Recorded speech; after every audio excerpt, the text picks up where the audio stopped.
Okay, folks, welcome back. First and foremost, appreciate your patience.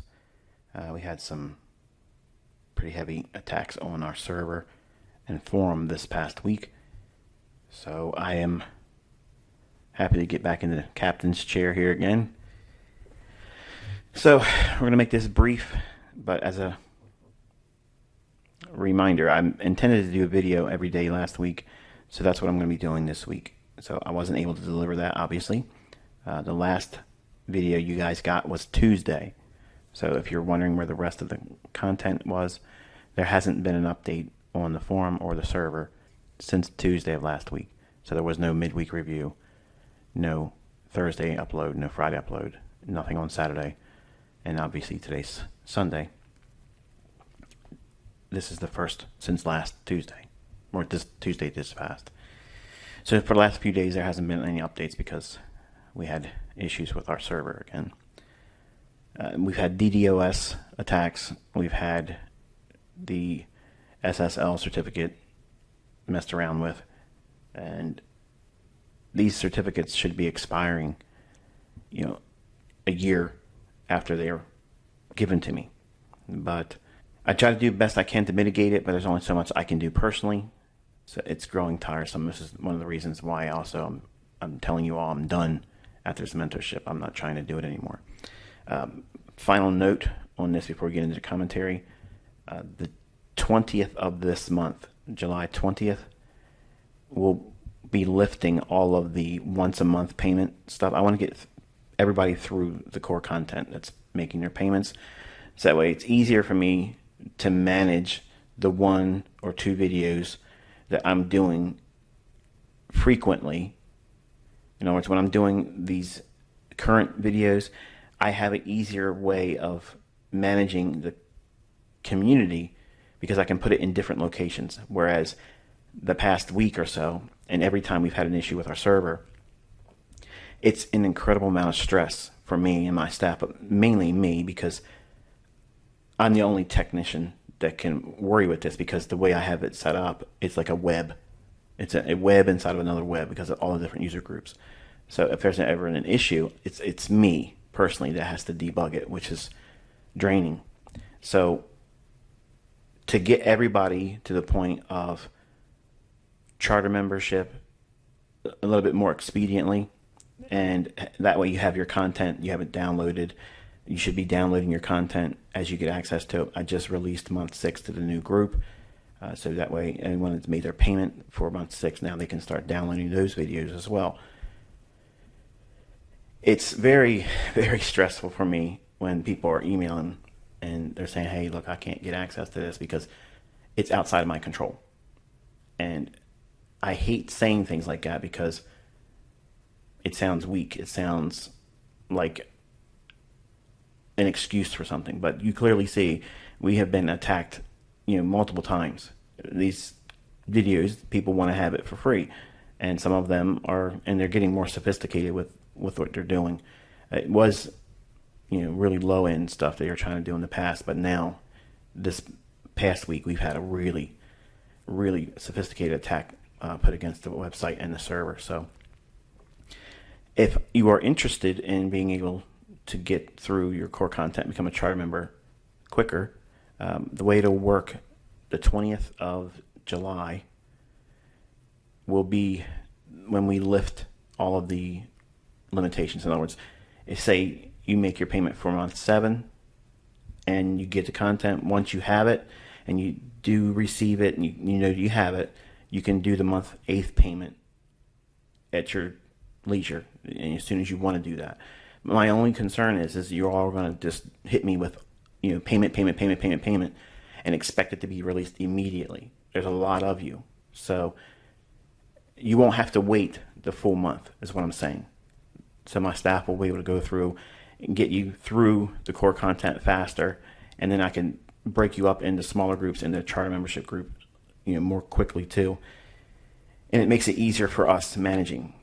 When they make an attack on the forum, sometimes areas in the forum are opening up that you're not supposed to see, and you may not have access to those links, but it's still a nightmare from an administrative stance because some of you may see those areas pop up because they're messing with the form, which isn't that secure really, but everything I have is password protected by directories and by user groups.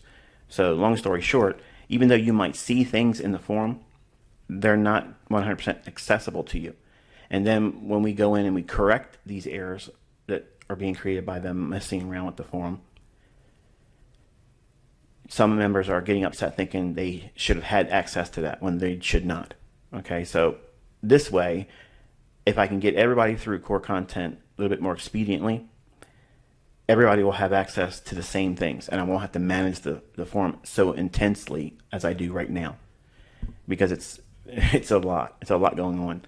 Now, I understand some of you can't afford to do that, and I understand that you'll be doing what you're normally doing, which is pay once a month.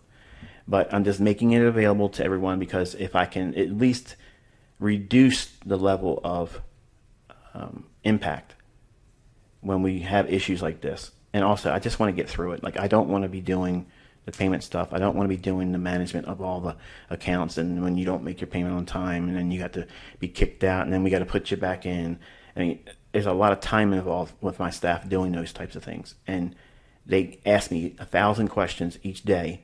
What about this guy? This guy did this. This guy hasn't paid. Then I'm sick of it. I just want to get through that part of it. So we will be removing it.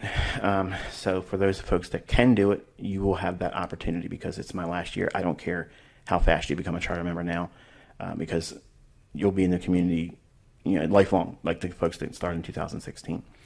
They haven't paid since they paid their last charter, and that was it. So. But I'll update you again on the 20th. So if anyone has made additional payments, some of you have paid ahead of time. And we've worked out the agreement that since you paid early, they're sitting there idle until your normal rotation to the next month would be processed. If you are one of those individuals, and there's a lot of you that do this, on the 20th of July, we'll process the most recent one, and then we'll email you and reach out to you in regards to whether or not you received that content, and then we'll work from there. But yeah, I just want to get through this part of it. So here is the economic calendar for the coming week, and we are under non-farm payroll protocols, and obviously what that means. Your trading should be focused on Monday, Tuesday, and Wednesday. New York open. After that, nothing new. No new positions entered for the week. Take note of the heavy impact news drivers here that may be a factor for volatility for your respective markets. All right, here is the dollar index. It's our daily chart, and I showed you last Tuesday that we had moved up into basically optimal trade entry, and it would likely, if it's going to continue, draw up into this volume imbalance, which is the absence of any bodies of the candles. I had a question by one of the members. What is a volume imbalance in specific terms? Whatever time frame you're looking at, if there is an area between two specific price points, that being the opening of this candle and the opening of this candle, that is the highest and lowest candle body, whether it be an opening price or a closing price. There isn't any bodies in here between these two price points. There's a small little tail here on this candle. There's a wick on this one, but there's an absence of any significant volume, which would be represented by a candlestick body, not the wicks. Okay, so because that acts like a gap, okay, or inefficiency in the sense that there hasn't been any real buying and selling volume in between these two price points. It's not an absence of sell side. It's not an absence of just buy side. It's an absence of both of them. So that's what makes a volume imbalance. So usually what will happen is the algorithm will want to go back up into this range, and it doesn't necessarily need to completely fill these areas, but it will go back up and offer an area of selling and buying in this respect, because both are missing here. Okay, because that's what a volume imbalance is. It's not, whereas if we have an area like here, this being a SIBI, sell side imbalance, buy side inefficiency, it's imbalanced to the downside, offering sell side excessively. So the imbalance creates an inefficiency in buy side. So that's why we see the market go back up into here. So this is just a one-side delivered price run that doesn't occur necessarily in here. It's just an absence of any buying or selling. So it's gap. So, but there's wicks in here and tails. That's why it's referred to as a volume imbalance. I gave it that name because the volume is mostly represented in the candlestick's bodies. And since these two price points in here have no candlestick bodies at all, that makes this a volume imbalance. And therefore it'll act much in the same way in a sell side imbalance, buy side efficiency would, where it wants to go back up into that. Here, there's no bodies, so it goes up there, or it could go there, and say it that way, to offer that, where the candlestick bodies would be filling in that area that would otherwise not really draw too much attention. But I want you to take a look at this chart here and think about what I taught in the very first lesson in your mentorship, elements to a trade setup. I talked about these 4 factors with price delivery, that being consolidation, expansion, retracement, and reversal. Now, recently we saw how dollar index has expanded to the upside, smashing through multiple premium arrays. And then when we got to this overbought condition I showed you on Tuesday, where we were basically in optimal trade entry from this high to that low. So we were basically short-term overbought. So we went from consolidation, which is what we're having in here, then it expanded. So expanded where? To the upside. So now from that price point here, and we're in this stage of price delivery, what can it do? Well, it can consolidate, which is what we've done. We had a small retracement, which is also what we've done. And it could reverse. It could, but what is there that makes it unlikely at this moment? This volume imbalance. So we are in consolidation. We had a small little retracement after the expansion. So is the reversal likely? Not so much yet, because we have this unfinished business up here. Now, if it trades up into that, then we have met all 4 criteria from the consolidation. We went from consolidation to expansion, retracement, back in consolidation. What part of price delivery hasn't been seen yet, or in recent time? Reversal. So I would think that if it was going up to here, then it could reverse. Or if we trade down with a deeper retracement, then consolidate again, then we can expand back up into whatever level that might be a premium array that forms in here. That could eventually lead to a reversal. But this is the only factor in price delivery that has not been seen recently. So this, while it's probably in the offing, I don't see it yet, because I'm giving it the likelihood of running up into this area. Not that it completely fills it in. It could just trade up into there and then fail. Or it can run right through this and then come back down and find some support and continue higher. I don't necessarily think that's occurring, but those are the scenarios using what I taught, the elements of a trade setup from the first month's core content, very first lesson. Dropping down to the hourly chart, this is the dollar index. This is our reference points here for open float.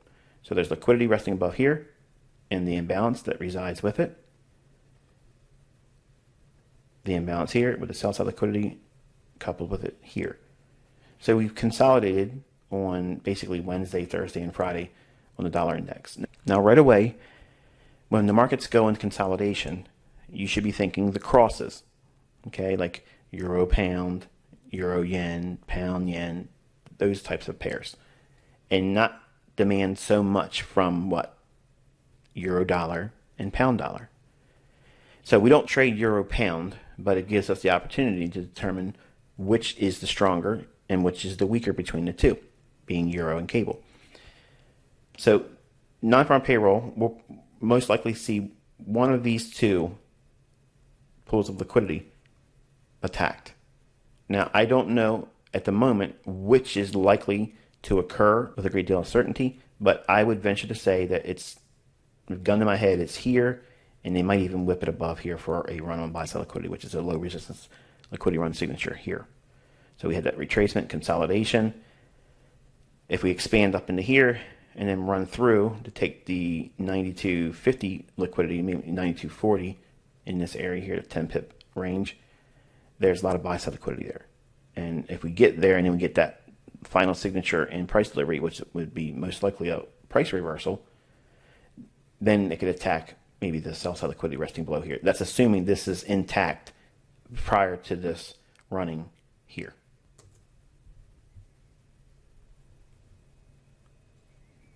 All right, I'm going to skip over that 15-minute time frame because it's really not going to show you much that hasn't already been shown on the daily and hourly on the dollar.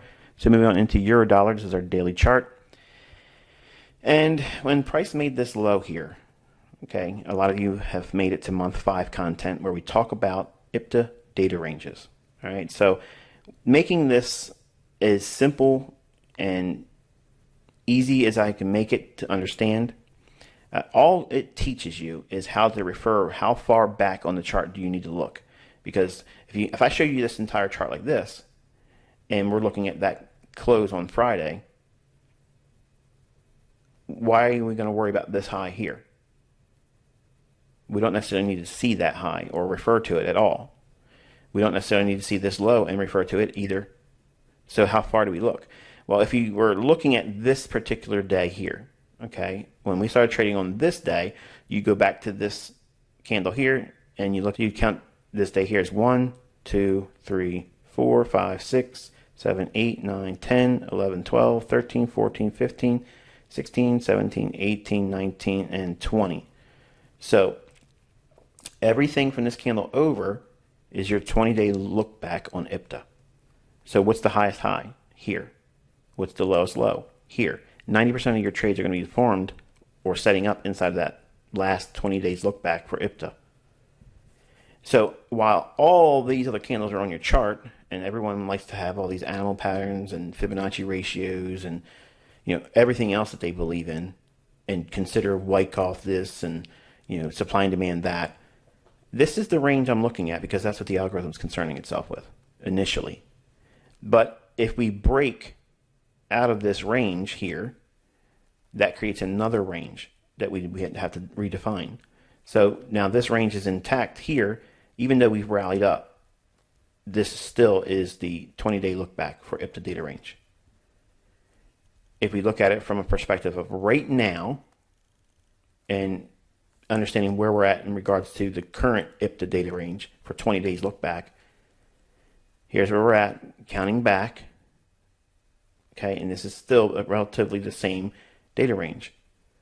So how I'm doing my analysis with this information is inside of this range high and this range low, where are my premium arrays? Because we are oversold relative to that range. It can reach up into this imbalance and rebalance. It can go up into here and rebalance. It can come back up to the order block. It can come up to the mitigation block or the actual order block here. It can trade all the way back up to that. And then what you do is you go through those 4 signatures of price delivery, the consolidation, expansion, retracement, reversal, and you look how all these potential areas could act as draws on liquidity or potential future setups. And in short, basically what I'm saying is this allows you to focus all your attention right here and disregarding all these candles over here, because it's easy to get inundated with all these candlesticks and feel lost in the trees, where the 20-day look back, since that's the initial stage of analysis that the algorithm will reach back through and find PD arrays relative to that time frame. It doesn't make a difference what patterns you might see over here or what trend lines or whatever else that you may subscribe to or used to subscribe to, I should say. This is the only context that you need for the current range relative to the 20-day look back. And then obviously you can do a 40-day look back, which gives you more range for a more intermediate term price setup. And then you have the 60-day look back, which is basically framing quarterly moves. All right, hourly chart on euro. This is that same if the 20-day look back period. From that low, we have this small little fair value gap in here. Comes up to consequent encroachment and then fills it in on Friday. And if we make it above these relative equal highs, we have this area of imbalance right there. Okay, so we have this high to that low, which would take us as an optimal trade entry. We have a 2080 level there as well. So if we do rally above on euro dollar, that would be an area to watch. But it could just simply also do this, bump through here and reject, and then attack the sell side liquidity there with a higher run on dollar. 15-minute time frame on euro. You can see how we went up into that hourly fair value gap, filled it in brilliantly after hitting consequent encroachment on the initial run, and then broke down. We have sell side liquidity resting right below these lows, and then this low here. Disregard that. That's our stop run. So if you take that tail away, you would have what? A higher low relative to that. This would be a low resistance liquidity run signature. Should we break down, the liquidity resting below here and here, which is layered. It's layered sell side liquidity resting in there. That would probably expand us down into that 119 big figure. And if it breaches that and goes into 119 and then 118.90s and such, then you go into that protocol of it could expand lower as much as 40 pips below the 119 big figure, which would be 118.60. I'm not suggesting that is the case.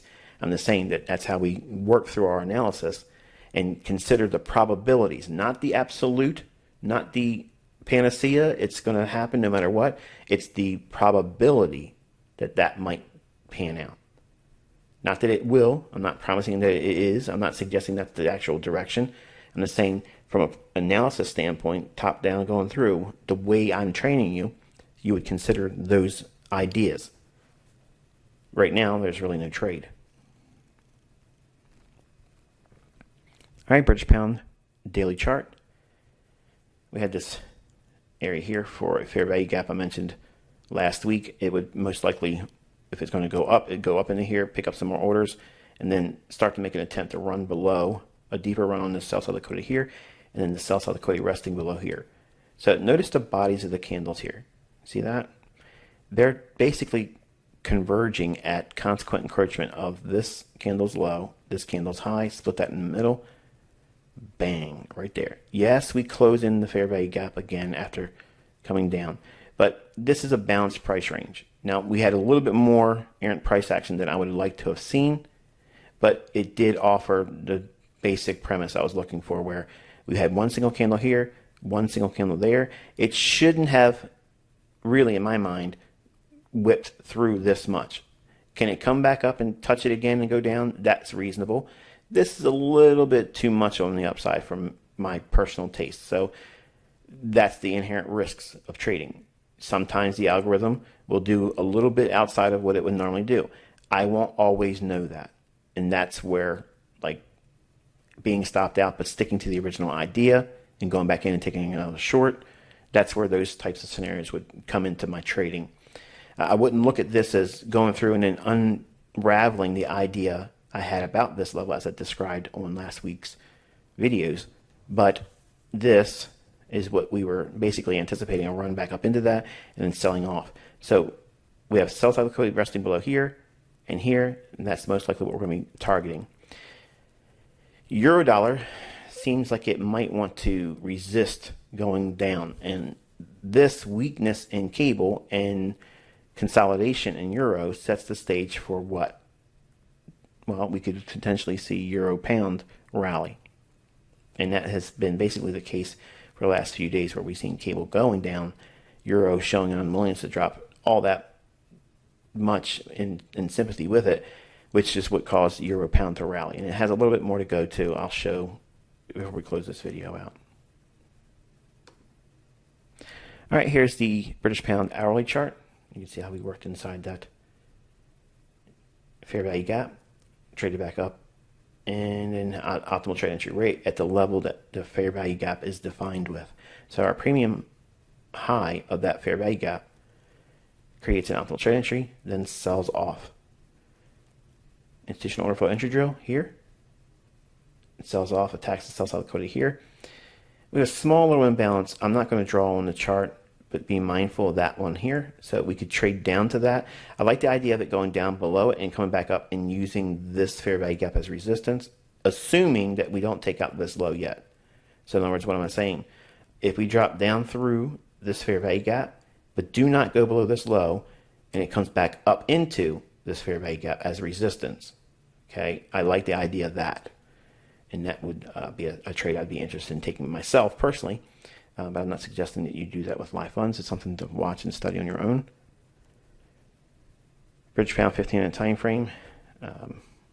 As I mentioned, nice little run up into that premium high of the fair value gap, where it was the hourly optimal trend entry sell at this point here. It creates another short-term sell right here from high, low, high, and then sells off. Really nice. Relative equal lows, sells out liquidity there, and sells off and attacks that. In all honesty, last week was a really fickle week. So if you had difficulties getting a read on it, that's summer doldrums. That's what it's like to be in these June, July months, where it's just, there isn't a lot of interest in trading, and there isn't a lot of reason for the markets to be pushing around. There's not all these big mergers and acquisitions that may be going on across borders in other countries. So FX flows are a little bit constricted, and that's why you're seeing this effect in the marketplace. They're all temporary. We'll see movements again, but just anticipate this in your notes that during June, July, and the first half of August, it's generally like this. That's why they refer to them as the summer doldrums, and it's lackluster trading. If you go into these markets in these instances and you try to push real hard and try to make something happen on a big scale with big moves or anticipate big moves, you're going to get frustrated and stopped out a lot. And this is the reason why I'm focusing on bread and butter setup. So we'll be resuming that content and concept going into the lessons starting on Monday. And finally, the last thing I want to show you here, this is the euro pound. So we had this rally in here after trading into this buy side imbalance, sell side inefficiency. We rallied up, and then we have this imbalance right there, where we came back up into consequent encroachment there, sold off, and then found some resistance at the discount low. Back up to the consequent encroachment again, sold off. We went through consequent encroachment this time, but did not hit the premium high. See that? So we might be needing to go up there and trading into that level. And if we break down again and see this as a resistance, then we have the sell side liquidity resting below here. And then once it takes out the need for euro pound to be trading, euro and cable will get back in sync with one another. But until then, one will be weaker than the other because the dollar's in consolidation. Okay, so I will touch base with you again on a short video on Monday. Again, Monday, Tuesday, Wednesday, Thursday, Friday. There should be, assuming we don't have any other issues, there should be a video every single day this week with teachings. Until I talk to you then, be safe.